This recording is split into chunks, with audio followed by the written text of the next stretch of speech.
Donald Trump posted something insane, a video on Truth Social that I want to play for you. And it by itself is indicative of Trump being a crazy person, but also there's a broader context we need to discuss. And I think this is yet another example, and thus a time for us to remind people of the way that a lot of people aren't getting it, not understanding how urgent this moment is, how much of a threat to so many of the fundamental American principles Trump is, and that needs to be called out. So we'll get to that, but first, I'll play the video, and even before that, I want to read some reporting about what Trump posted. And this is not, we already talked about in a different segment, his Memorial Day meltdown, him making Memorial Day about his own grievances. This is something different, but definitely related. Raw Story reports, Trump posts shocking obscenity-filled attack on Joe Scarborough for Memorial Day. So this is how he's spending the day, not honoring those who have fallen for the country, but instead raging about those he hates. Former President Donald Trump shared a video of a verbal attack on MSNBC host Joe Scarborough that was filled with explicitives. In a Truth Social Memorial Day message, Trump reposted a video from an Instagram account called Danny Boy Hustle Hard, which was also shared by Laura Loomer, who you might remember some time ago I had a pretty bonkers conversation debate with. And with that being said, here's the video that he posted. I can't wait for Uncle Donnie to win. I can't wait. He'll get rid of all you liberals. You liberals are gone when he wins. You blowjob liberals are done. I'm going to quickly pause your viewing of this video to ask you to subscribe to the YouTube channel to help us continue to grow. It's free, it's easy, but I appreciate it so very much. Uncle Donnie's going to take this election landslide, cuz. Landslide, you half a blowjob, half landslide. The out of here, you scumbag. Okay. So this is really serious, but I have to tell you, I don't know if I've ever used this term on the show before. I've never heard someone insulted by being described as a half of a blowjob. Very strange. So what's interesting about that, separate from the particular terminology he so creatively chose to use, is that what is he excited about, this Trump supporter? And Trump's posting that, remember. He posted this video. And the Trump supporters saying Trump's going to get rid of all of you liberals. Especially relevant because Joe Scarborough is one of the people at MSNBC who Trump wants to get off of the air, as we'll go through the context of here in just a second. But think about how demented that is. A Trump supporter excited for Trump to win. Why? Because of the border? Because of energy production or something? No. What's it about? Because Trump's going to go after his political enemies. That's what I'm not saying that. The Trump supporter's saying that. And what does Trump do? Yes, that is what I'm going to do. I am going to target those that I don't like. I don't want to win, as I've said before, so that we can go and get MAGA or Biden can go dark Brandon mode on some Trump supporters. No, instead, it's to help all Americans, including Trump supporters, have better lives through good policies. But this guy's hope, as Trump is endorsing, is that Trump will use his power as president to go after Joe Scarborough and other liberals. Get rid of them. Now, you might think, oh, you're reading too much into that. He meant get rid of... How else would you read into that? He meant something else by that, you might be saying. Well, let's go through some past statements from Trump. And again, my message on this, and I encourage you all to communicate this to others, is this is serious. Wake up. We're not in a normal political time. Stop with the normal horse race coverage, especially the media of this moment. This is existential, and Trump is telling us everything we need to know as to why he should be nowhere close to the White House. So here's a moment from a rally, and we'll look at a few different things on this. And you know, they always talk about, it's so interesting. I watch these criminals back there, the press. Look at them. Look at how many of them. That's a lot of people. That's a lot of people. Wow. So again, what's the argument we hear every time we watch these clips? Oh, you're so hyperbolic. Liberal. You think him saying media outlets that he doesn't like are criminals is dangerous at all? Okay, well, let's continue. I'll tell you what.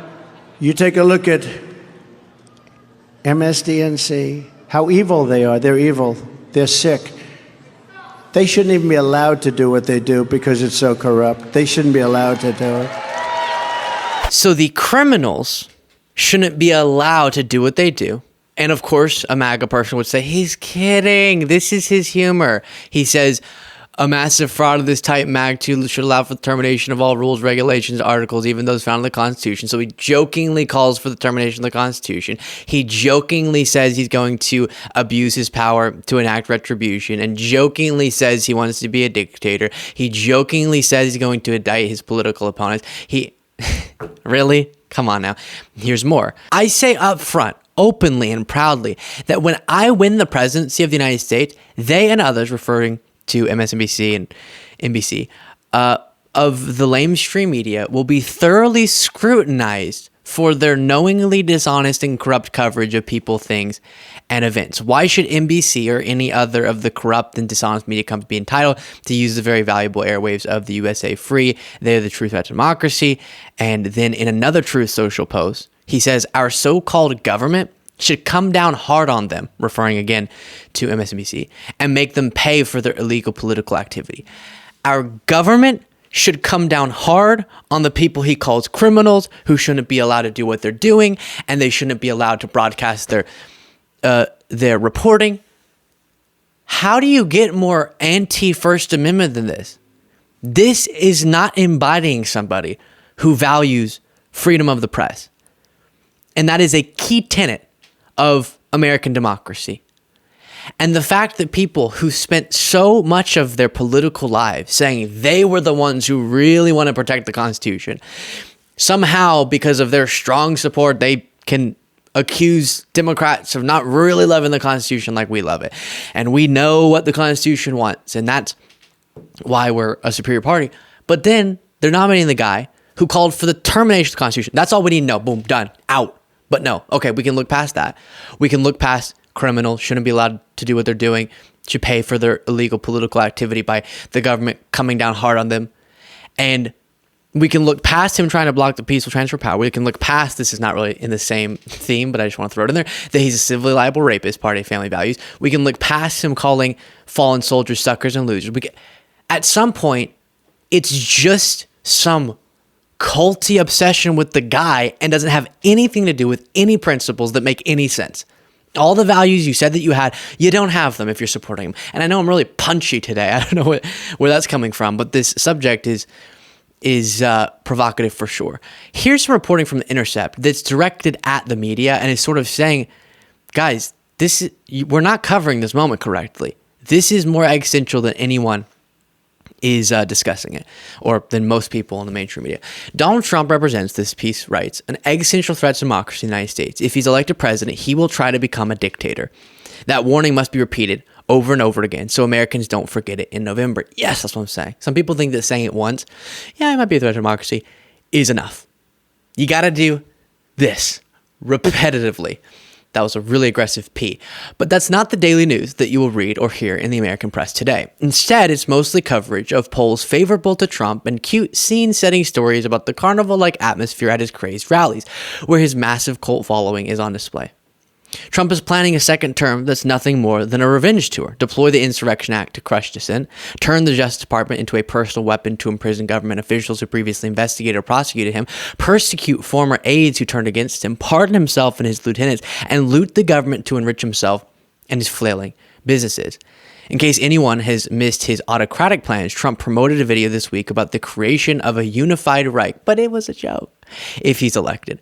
Even this social media call out to Hitler generated a generally tepid response, true, from the press, like one from an ABC reporter who only dared to say that it was not normal for presidential candidates to share references to Nazi Germany and Adolf Hitler.